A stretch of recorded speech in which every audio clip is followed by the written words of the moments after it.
At this point, I've made a decent amount of videos criticizing or praising Isekai series, all of which you should totally watch after this video. But in each one of those videos, I get a handful of comments from you saying I should watch Mushoku Tensei, aka Jobless Reincarnation, because you guys think I would really enjoy it. I personally avoided this series for a reason that I'll get to later in this video, but I trust you guys, so I decided to take some time from my very busy schedule to sit down and find out if Jobless is as good as everyone says it is.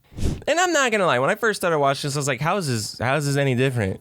This just seems like every other isekai. The guy looks like he smells like ass, he gets kicked out of his house by his family, he gets hit by a truck, he's reborn as a baby. There's not a lot going on here that's really different, But the more I watched, the more I started to realize how different it actually is from other series in the genre. Especially how different the main character Rudy is from other main characters in the genre. I talked about this before, but a big issue in isekai is that a lot of series spend a good amount of time explaining to you that in their previous life, the main character had some issues, be it they had anxiety, they had no friends, they were a Discord mod, they were basically an extremely flawed person in their previous life. But now that they're in this new world, all those flaws have mysteriously disappeared. That way the story can skip that stupid thing called character development and get straight to the action and aura farming. But this isn't the case for Mushoku Tensei, because the creator Rifujin Namaganote wanted to create a story about a flawed character, one that the audience could then judge and determine for themselves if he was changing or not. So Rudy's story really doesn't focus on him saving the world from some big bad threat, but rather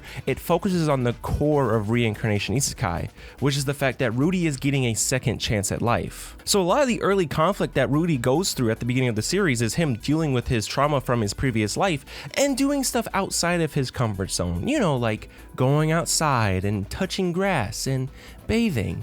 Overall, just trying to make the most of his second chance. And the key word here is try, because Rudy fails again and again. And well, honestly, I don't know what's going on here. I mean, in the span of one episode, he manages to get somebody killed because instead of saving them when he could have, he jerked off in the bushes 5 feet away simply because he thought if he waited, the reward would be better. He completely folds on his moral code that murder is bad after being threatened one time. And to make matters worse, he was willing to wipe out the entire fucking town to get the job done. And what did he learn from this, you ask? Nothing. Absolutely nothing. Because when it came time for him to accept responsibility for his actions, he let others take the blame. Rudy is selfish. He's a hypocrite. He doesn't admit when he makes mistakes right away. None of this makes Rudy likable. But it does make him interesting, because at the same time, he can be kind. He can be selfless. Because he is genuinely trying. I found myself way more invested in Rudy's attempt to turn his life around than I ever would have been about somebody being reincarnated as a goddamn vending machine. And the story takes its time with that growth. It doesn't rush to redeem Rudy or make him the perfect little hero overnight. He doesn't even start to learn to take accountability for his actions until 7 episodes later. And by then, it almost costs him his relationship with his new family. Any other isekai would have had him in his mind during the fight going, "Oh man, I'm such a bad person, but I'm gonna sit here now in my mind reflecting on it for the next 5 minutes so the audience knows that I'm learning the lesson, but it's also gonna give me the strength to defeat this monster." No! Mushoku Tensei isn't afraid to make its quiet moments as important as its action sequences.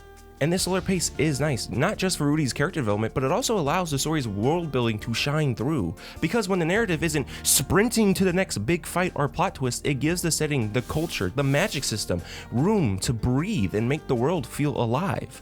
And a lot of these characters feel genuinely human. Some of them you'll really fucking hate, and some of them you'll think are really cool and kind of awesome. I think this is probably some of the best world building that I've seen in an isekai, simply due to the fact that the series doesn't treat you like you're a 5-year-old who's been dropped on their head one too many times. Concepts and lore are just naturally dropped in conversation. While teaching Rudy magic, his teacher just reveals that she's a demon, and the story moves on. Rudy's father introduces him to a beast woman, which then leads him to meeting more beast people, and the story moves on. Ruiger talks to Rudy about being depressed and upset that his people are constantly discriminated against.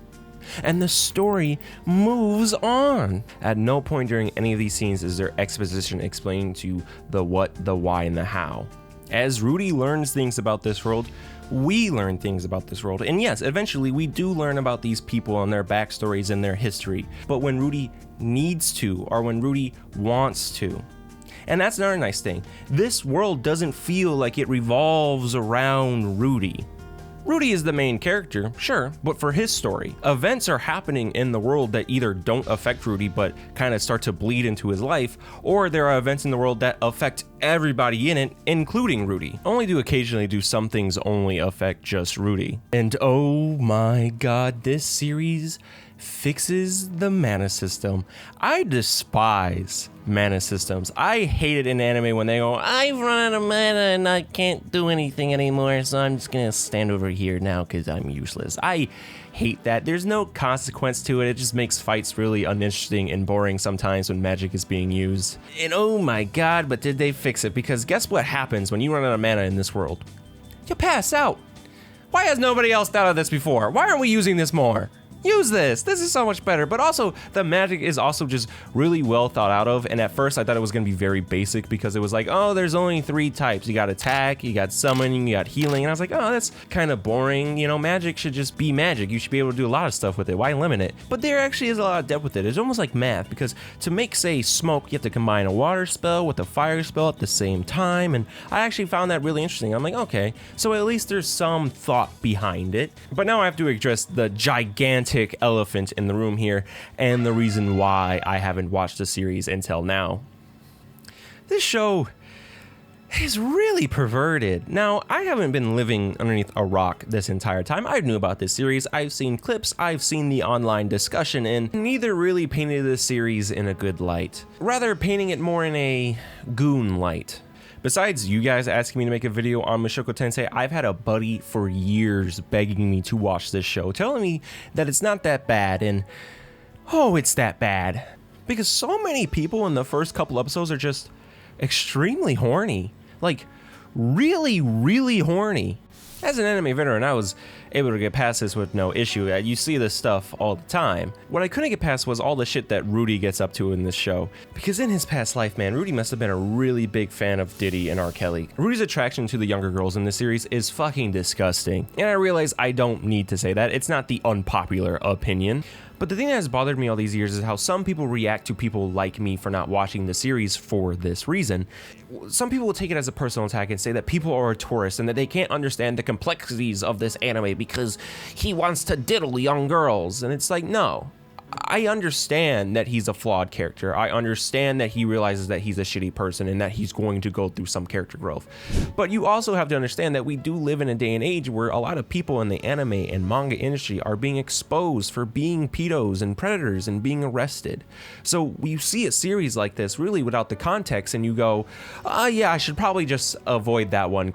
And I will say, after watching the series, I can understand why people would be upset for only judging the series based on that, because the story is good. Because underneath all the perversion and controversy, it is a great story and a really good main character. But I do think it's also important to respect people not wanting to watch something because it would make them really uncomfortable, even if that is supposed to be the point. But I mean, to the people who recommended me this series, you guys were completely right. This series is the blueprint to basically the perfect isekai. Honestly, I wish that a lot of shows would actually copy the aspects that make Mushoku Tensei great, like its world building and its pacing, rather than just being like, okay, hit by truck, okay, magic, yeah, beast people, demons, yes, okay, all right, overpowered ability, and done. No, God, no. Honestly, I should watch more of the shows that you guys recommend, because what could possibly go wrong? Like, subscribe, yell at me in the comments and tell me why I'm wrong, and of course check out my other stuff if you did enjoy this video. Alright, I'll catch you guys in the next one. Bye bye.